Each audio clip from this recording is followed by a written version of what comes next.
అప్పుడే స్టార్ట్ అయింది. ఇప్పుడు ఒక గంట 2 గంటలు కొంచెం ఓకే మనం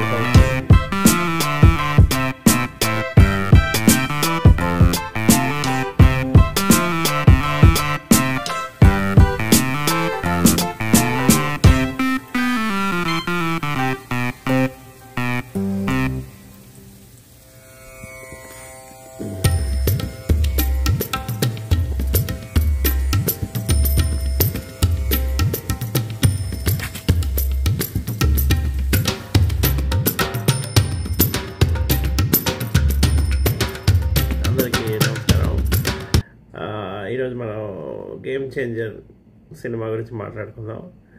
సంక్రాంతి ఇంకా కొన్ని రోజులు ముందుగానే ఉన్నట్టు ఉంది, కానీ ఈ లోపలే గేమ్ చేంజర్ సినిమా వచ్చేసింది.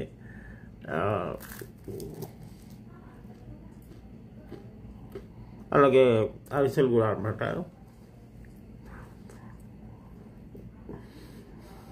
ఈ సంక్రాంతికి 3 సినిమాలు. ఒకటి గేమ్ చేంజరు, తర్వాత సంక్రాంతికి వస్తున్నాం, తర్వాత ఢాకు మహారాజ్. సో ఈ 3 సినిమాలు ఉన్నాయన్నమాట.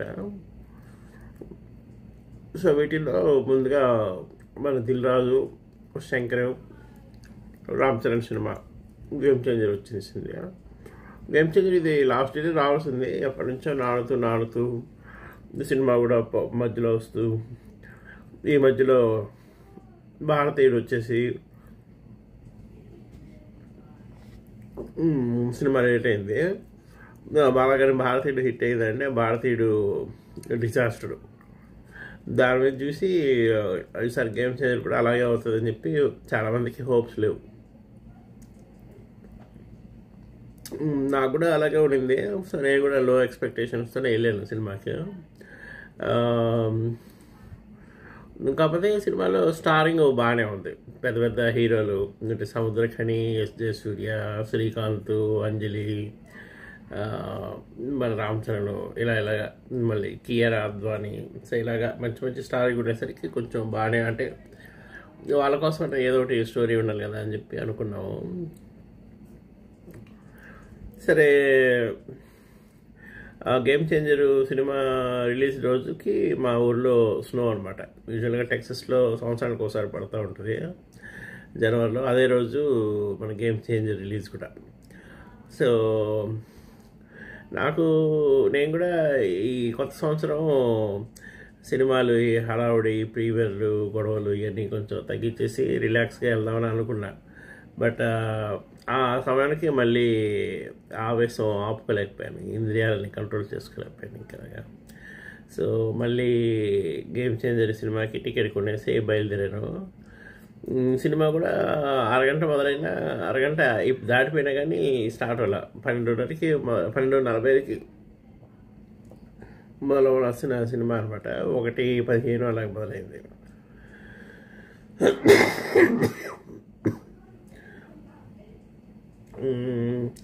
సో సినిమా ఫస్ట్ హాఫ్ అయితే నచ్చింది నాకు. బాగానే ఎనర్జెటిక్గా ఉంది. ఇంకా రామ్ చరణ్ కూడా బాగా కనిపించాడు అందంగా. ఫైటింగ్లు, డ్యాన్సులు అన్నీ బాగున్నాయి అన్నమాట. స్టోరీ కూడా బాగా వెళ్తుంది. మరి రామ్ చరణ్ కూడా ఐఏఎస్ గెటప్లో బాగా డాషింగ్గా ఉన్నాడు అనమాట. ఇంకా ఎస్.జే. సూర్య కూడా కొంచెం కామెడీ ఇట్లా చేస్తూ వచ్చాడు. శ్రీకాంత్ ముసలాయన రోల్లో కొంచెం డిఫరెంట్గా కనిపించాడు. మామూలుగా యంగ్గా అందంగా ఉండే శ్రీకాంత్ ఆ రోల్లో బాగానే ఉంది. మేకప్ కూడా బాగానే సరిపోయింది. సో ఇంటర్వెల్ ట్విస్ట్ కూడా బాగానే ఉంది. అంజలి కూడా ఒక డిఫరెంట్, వీళ్ళిద్దరూ అంజలి, శ్రీకాంత్ ఇద్దరు సీనియర్ సిటిజన్స్ అయిపోయారు. బాగానే వాళ్ళిద్దరు మేకప్తో. అంజలి కూడా డిఫరెంట్గా కనిపించింది. మంచి పవర్ఫుల్ రోల్ అనమాట. మొత్తం సీఎంఏ వణికిపోతూ ఉండేటట్టు ఆ టైప్ రోల్.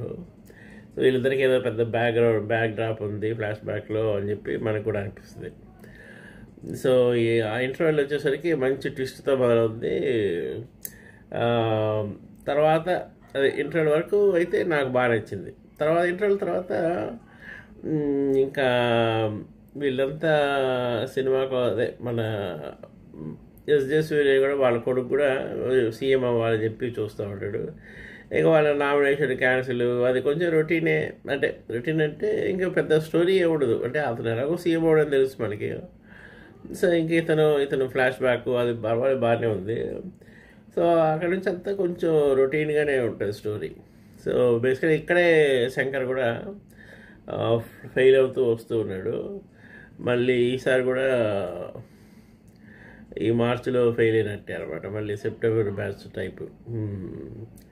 సో అది విషయం. పాటలు అయితే బాగున్నాయి, పాటలు బాగానే ఉన్నాయి. ఇంకా క్లైమాక్స్ అక్కడికి వచ్చేసరికి రొటీన్గా ఉండి క్లైమాక్స్ తెలిసిపోవాలంటే ఇంకా ఎక్స్పెక్టెడ్ క్లైమాక్స్ అన్నట్టే ఉంటుంది ఇంకా. సో దాంతో పెద్ద నాకు సెకండ్ హాఫ్ పెద్ద ఎగ్జైట్గా అనిపించలేదు. సో ఇంకా మిగతా సినిమాలు ఉన్నాయి కాబట్టి వాటిని చూసి చూడాలి ఎలాగో. ఈ సంవత్సరం నేను ఒక కొత్త నిర్ణయం తీసుకున్నాను. ఎందుకంటే లాస్ట్ చాలా సినిమాల నుంచి, అంటే ఈ గత కొద్ది సినిమాల నుంచి సంవత్సరాల నుంచి చూస్తూ వస్తుంటే బాలకృష్ణ సినిమాల గురించి మనకు పెద్ద ప్రాబ్లం లేదు. ఎందుకంటే మనం ఎలాగో అవి చూడడం చిన్నప్పటి నుంచి మనకి అవి పెద్ద అలవాట్లేవు. ఎందుకంటే అతనంతా కొంచెం అంటే చిల్లరగా ఉంటుంది సినిమాలు, డబుల్ మీనింగ్ డైలాగ్ అలా ఉండేటప్పుడు. ఇంకా అంటే చిన్నప్పటి నుంచి అలవాట్లేదు, పెద్ద ఎక్సైట్మెంట్ ఉండేది కాదు. సో బాలకృష్ణ ఎప్పుడో పక్కన పెట్టేసాం మనం. ఇక ఈ వెంకటేష్ వీళ్ళంతా పర్వాలేదు, ఒక టైంలో బాగానే ఉన్నాను. ఇప్పుడు ఏంటంటే వీళ్ళకి వయసు అయిపోయి సింపుల్గా ఉండి చిన్న స్టోరీలు తీసుకొని ఎటకారం కామెడీ అవి చేసుకొని డాన్స్ వేయరు మళ్ళీ. సో ఏమి చేయకుండా ఊరికే సినిమా కంటే మనం ఊరికే వెళ్ళి చూడలేం కదా. సో అందుకని చెప్పి ఈ వాళ్ళ డాన్స్ కూడా ఏంటంటే నిలబడేదో డాన్స్ వేస్తారు. ఈవెన్ చిరంజీవి కూడా అంతే, ఒకప్పుడు వేసే టైప్ వేరు. ఇప్పుడు అతని నుంచి ఆ వయసులో అది ఎక్స్పెక్ట్ చేయకూడదు మనం. అలాగని చెప్పి ఆయన కూడా సినిమాలకు వచ్చి నాకు టికెట్ కూడా నేను అని చెప్పి ఎక్స్పెక్ట్ చేయకూడదు. సో ఈ ముసలి బ్యాచ్ అంతా నేను రిటైర్మెంట్ ప్రకటించేసాను. 50 పైన ఉన్న బ్యాచ్ అంతా తీసేసుకోండి, మీ ఇష్టం, మీకు ఇంట్లోనే ఉండండి చాలు, ఇన్ని సంవత్సరాలు మీరు చేసిన సర్వీస్ చాలు. సో మా గవర్నమెంట్ మీకు రిటైర్మెంట్ ప్రకటించేస్తుంది, వెళ్ళిపోండి అని చెప్పేసి వాళ్ళకి. అంటే సో మనం ఈ సంక్రాంతికి వస్తున్నాం, డాకు మహారాజ్ వీటి మీద పెద్ద ఎక్స్పెక్టేషన్స్ లేవు, వీళ్ళంతా వదిలేసాం. మళ్ళీ ఎప్పుడైనా వాళ్ళు ఓటీటీకి వచ్చినప్పుడు వీళ్ళంటే చూస్తే, లేకపోతే అది కూడా లేదనమాట. అది సో బేసిక్గా సంక్రాంతి సినిమా అంటే ఇది వచ్చింది, ఇది కూడా బుడక్ అయిపోయింది. జీవితం గాలి బుడగలాగా అయిపోయింది, సినిమా అయిపోయింది, సంక్రాంతి కూడా అయిపోయింది. సో ఇంకా అరిసెలు మిగిలాయి, అరిసెలు మురుకులు ఇవి మిగిలాయి, ఇంకా అవి తింటా ఉండి సంక్రాంతి పూర్తి చేసేస్తాం. సో చాలా సంతోషం. నాకు పెద్ద శ్రమ పెట్టకుండా శ్రమ కలిగించకుండానే మీరంతా సంక్రాంతిలో కాంప్రమైజ్ అయ్యారు. తర్వాత పోయే కొద్దైనా మంచి సినిమాలు తీయండి, చూస్తాం మనం.